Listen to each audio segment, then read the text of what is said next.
कुछ लोग जब शैतानी और शारीरिक गाड़ी में होते हैं, हर टाइम उनको फ्रस्ट्रेशन मिलती है। उनके बच्चे उनके काबू में नहीं है, सेहत उनके काबू में नहीं है, लाइफ उनके काबू में नहीं है, कुछ भी अच्छा नहीं है। हाँ, पैसा आ रहा है कहीं से, ठीक है, लेकिन चार चीजें बिगड़ी हुई क्योंकि परमेश्वर की ब्लेसिंग्स उनकी लाइफ पे नहीं है। अगर परमेश्वर की ब्लेसिंग्स चाहिए, आपको परमेश्वर वाली गाड़ी के ऊपर चलना पड़ेगा। और रास्ते में समय समय के ऊपर परमेश्वर व्यक्तियों को भेजेगा आपके पास आपकी जरूरतों को पूरा करने के लिए। समय समय के ऊपर राइट स्टेशन आएंगे जहां से राइट लोग आपकी लाइफ में चढ़ेंगे। और अगर परमेश्वर लगता है आपसे बात नहीं करता, फिर भी आप उस गाड़ी में होंगे जो राइट टाइम के ऊपर आपको राइट जगह के लिए ऊपर लेके जाएगा। आपको घबराने की जरूरत नहीं होगी कि परमेश्वर ने मुझसे बात नहीं की, या मुझे लग नहीं रहा कि परमेश्वर मुझसे बात कर रहा है। मैं रोज प्रार्थना में बैठा हूं, आपके प्रचार के बाद मैं रोज 4 घंटे 3 घंटे प्रार्थना कर रहा हूं, लेकिन मुझसे कोई बात नहीं हो रही।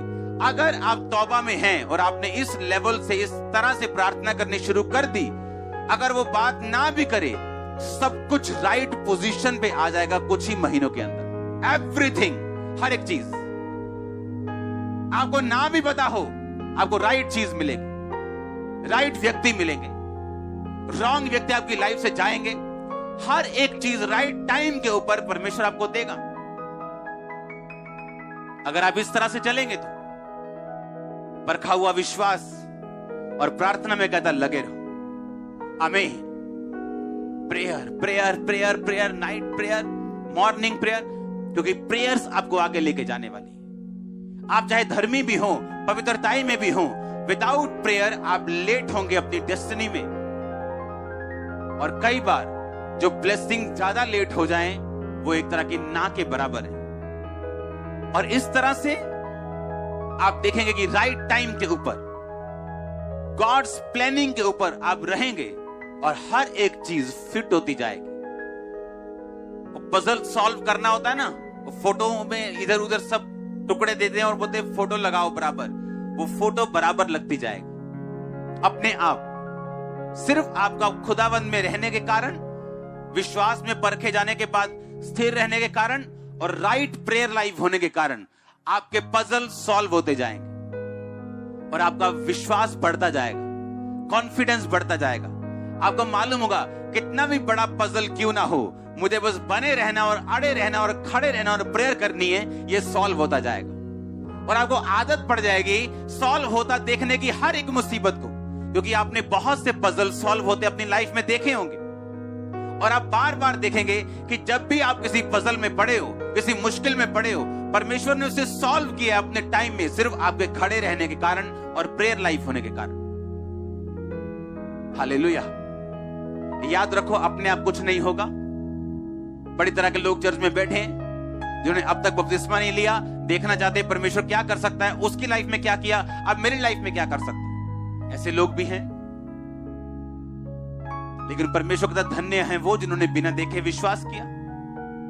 अब इजरायलियों के साथ एक राजा युद्ध कर रहा है, और वो राजा युद्ध कर रहा है और देख रहा है कि मेरी सेना हार रही है।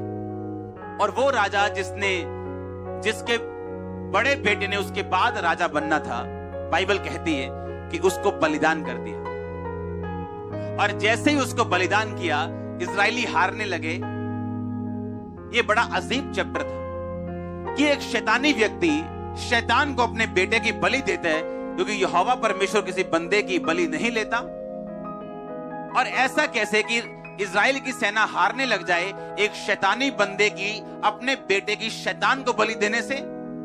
क्योंकि प्रॉब्लम यह थी, परमेश्वर गुस्सा हो रहा था इजराइल के ऊपर कि एक अविश्वासी बोने की सामर्थ्य को जानते हैं।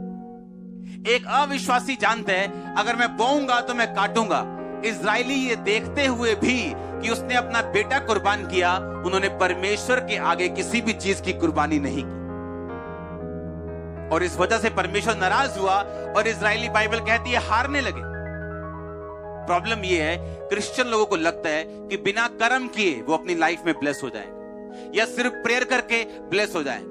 क्योंकि फेथ में खड़े रहना, प्रेयर करना और सैक्रिफिशियल गिविंग, बोना, अगर ये चीजें आपकी लाइफ में हो, आप एक स्ट्रॉन्ग फाउंडेशन पे अपना घर बना चुके हैं जिसको हिला नहीं सकता कोई। स्ट्रॉन्ग फाउंडेशन, आपकी जो नींव होगी वो स्ट्रॉन्ग, इतनी स्ट्रॉन्ग होगी वो हिलने वाली नहीं हो।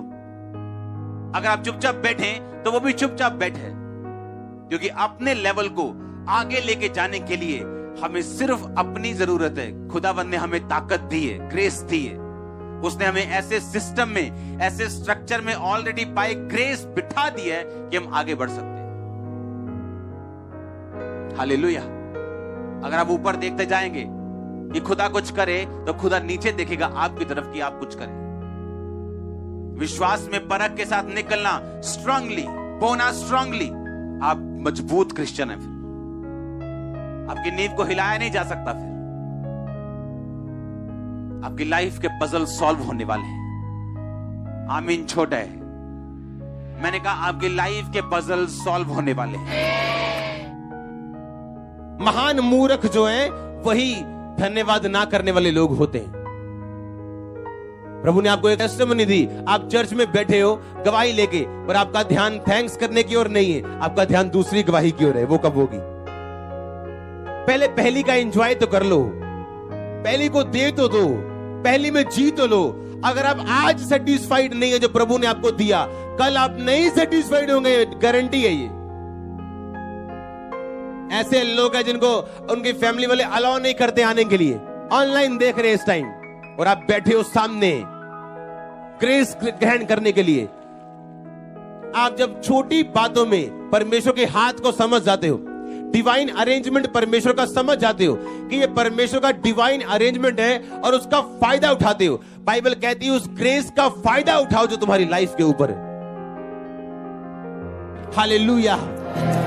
अगर आप अपने अनुग्रह को गाली ना दे तो, जो है चाहे वो छोटा है चाहे वो बड़ा है, क्योंकि जब आप इस लेवल पे आ जाओगे कि सब कुछ आपकी आंखों के सामने बड़े बड़े मिरेकल हो रहे होंगे, तो आपको इतना फेथ दिखाने की जरूरत नहीं। आपको मालूम है परमेश्वर कर रहा है। लेकिन छोटे लेवल से जब आप फेथ दिखाते हैं, अपना विश्वास दिखाते हैं, वो असली बात है। आमीन। वहां से परमेश्वर आपको बनाता है, और जब आप बन जाते हैं, दैट्स इट। यही चाहता है परमेश्वर। आमीन। अपनी ग्रेस को गाली नहीं देनी। जो प्रभु ने आपकी लाइफ में किया उसे खराब नहीं होने देना। आमीन। आत्मिक सेंसिटिव होना है, सेंसिटिव होना, बुद्धिमान बनना है जो आपके आसपास परमेश्वर आपके लिए कर रहे हैं। या तो आप शारीरिक मजे ले लो या ग्लोरियस मजे ले लो। शारीरिक मजे 2 मिनट के, 4-5 मिनट के हैं। ग्लोरियस मजा आपको 24 घंटे आता है। आप 24 घंटे उस मजे को लेते हो और लोग लेते हैं साथ में। आमीन। अपनी ग्रेस को गाली मत दो। जो जगह प्रभु ने आपको दी है उस पे खड़े रहो। नो मैटर क्या फाइट है, नो मैटर क्या प्रॉब्लम्स है, क्योंकि आपकी ब्लेसिंग उसी प्लेस से शुरू होती जो सर्वशक्तिमान की। हाँ, ठिकाना कौन पाएगा?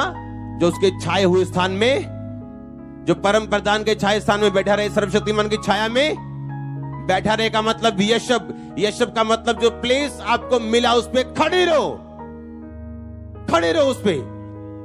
एक दिन आपका रिश्तेदार आपको बोल सकता है कुछ नहीं हुआ, तो गालियां निकाल सकता है। 6 साल 5 साल रुक जाओ, आप ढूंढोगे उसको, कहां गया, मिलना चाहूंगा तुम तुझसे। वो छुपता फिरेगा कि यार इससे मिलना नहीं, अगर मिला तो मुझे गालियां पड़ने वाली है इनडायरेक्टली। आमीन। इनडायरेक्टली गालियां पड़ने वाली। हालेलुया। और लोग बोलते शायद मैं घमंड कर रहा हूं, मैं घमंड नहीं कर रहा हूं। नेहम्याह को पूछा उसके राजा ने, तेरा मुंह उदास क्यों है? ना तू रोगी है, तेरा मुंह उदास क्यों है?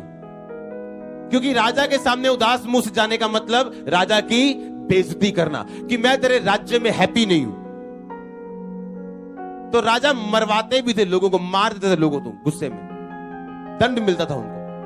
आप यीशु मसीह की प्रेजेंस में हो और रंग उतरा हुआ है, सूट डाला हुआ है जो प्रेस नहीं किया। ये नहीं कि सूट नहीं है या प्रेस नहीं है, महंगा सूट डालने की जरूरत नहीं, पर कम से कम अच्छा और प्रेस किया और साफ सुथरा तो हो। आप प्रभु की हुजूरी में आए हो और उदास हो, और जो उदास बैठा उसका पड़ोसी उससे पूछे, यार तू वही नहीं जिसने गवाही दी थी? हाँ हाँ दी थी। अब क्या हुआ? अब मेरी बेटी घर से भाग गई है। हाँ